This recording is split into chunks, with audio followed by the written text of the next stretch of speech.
It is season 1, episode 5 of Steel and Vance. We're starting to get settled in here so much so that it looks like we might have had a sip or two out of our glasses of wine and possibly tasted the chips. These are weird too. These are truffle chips. They were really expensive, and I'm telling you, don't buy them. You get maybe 20 chips in the bag. They look funny. They taste funny. Not worth it. And last week... But thank you for purchasing them. You're very welcome. Now it I sounds spent ungrateful. $20 on chips, I'm just saying. The KFC chips that we tried a couple of weeks ago, where you're like, anything that's a chip, I'll eat it. And now we've actually, it only took 5 weeks. Suddenly getting really fussy. It's not good, guys. No. It's not good. It's not good. We're going to replace those. Okay, let's go. Let's go. Plus, we had to push all the chips to the front because there's not even enough for the Right? whole bowl Look for at that. $10. Our chip fluffer, Yeah. Handsome Brad, was like, what is even happening here? We have a lot of stuff on the show, way more interesting than chips. We are going to be talking about everything from crime concerns. People are mad about repeat offenders and the stranger attacks and the vandalism. And the province has been under pressure to do something. So far, people are not impressed. This is... Lynda, it feels like we've been talking about this for weeks and weeks. I know, right? But hot under the collar is how I feel. And I know I actually said to Lynda prior to starting the show today, I think this is the episode that you swear. Like I did, maybe. It would, if anything is going to make me swear, it's going to be prolific offenders. Right. However, one of the things that we did both this week, which we're going to talk about, is the fact that the advance polls are open. The municipal election is not this weekend, but next weekend. Yeah, October 15th. So guess who went out and voted? We did! Woohoo! We both did. And I thought, okay, it's 10-1. It's going to be busy in Yaletown. There was literally 2 people there. I walked in, bingo, bango. But I don't know about you, Jody, but the ballot was like as long as your arm. It was crazy. It is crazy and overwhelming and intimidating. Yeah. We're a bit nerdy when it comes to politics, and we do our due diligence. And even doing our due diligence, just if you're an undecided voter or somebody who's struggling with keeping up on what's happening in municipal politics, but you want to vote, because if you don't vote, you can't complain, as they say. You know what? We're going to give you some tips coming up on the show today. You booked this guest, and I thank you for booking this guest. He's a political scientist. Yeah. He's a young guy. He's working at Quest University, Canada, at Esquamish. He says, well, I said, what about words? Maybe we should have words, because right now this is nuts. And he's saying, well, there's some good stuff, some bad stuff.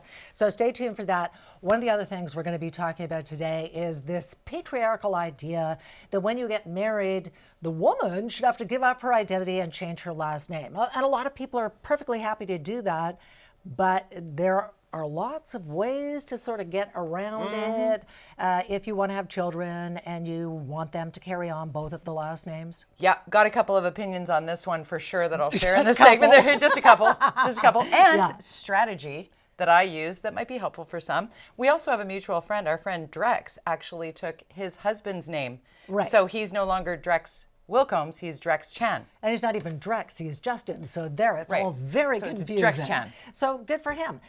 We are going to be talking to a grieving mom because one of the things that's crazy is that since 2016, 10,000 people in this province have died from drug overdoses. And we're going to be talking to a mom who we both know.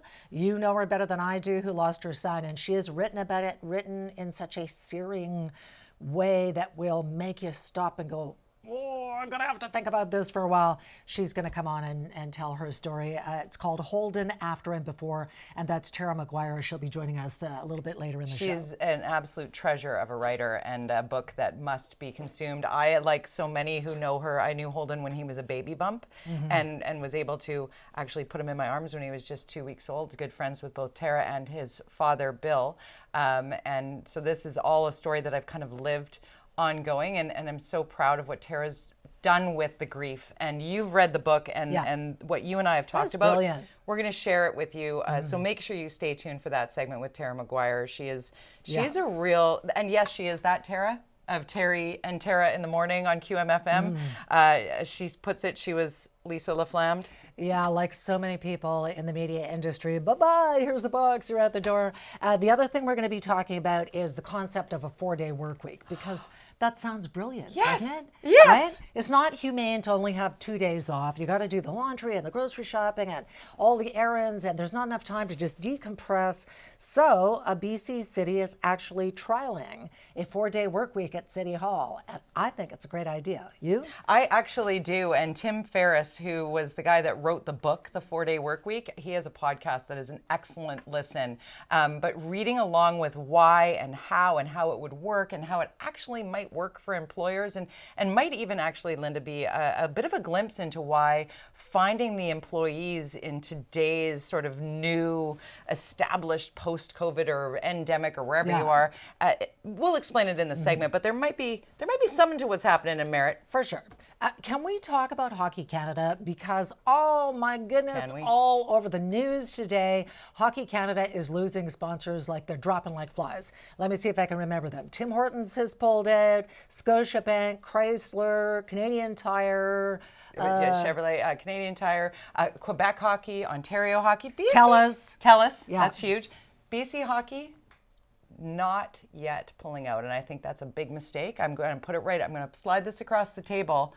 We should be following suit on that as a province. There are so many parents, kids, hockey fans that right now are looking at our game and really wondering what is going on at the helm. I mean, what needs to happen beyond the confirmed numerous. I mean, Sheldon Kennedy has been literally talking about a broken system for decades. Right. So Sheldon Kennedy and Corey Hirsch and Dan Carcillo and so many people that have said that there's a broken system here, and for it to get to this level. And broken, just in case you're not caught up on the Hockey Canada story, the reason we're talking about it is because they have had several instances of young women who say they've been sexually assaulted, alleged by various junior teams. We found out this has been going on for years. And in fact, there have been a couple of secret slush funds where Hockey Canada has paid out alleged victims millions of dollars.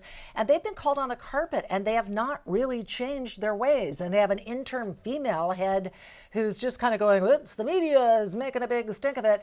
And even the Prime Minister came out today and said, you know, we could just kill Hockey Canada and just create something new called Canada Hockey and be done with these people, because a lot of people say that the executives at Hockey Canada have to go because they feel untouchable. Craziness to go on. It appears. They feel untouchable, or they appear to think they are untouchable, and I think that is something that needs to change.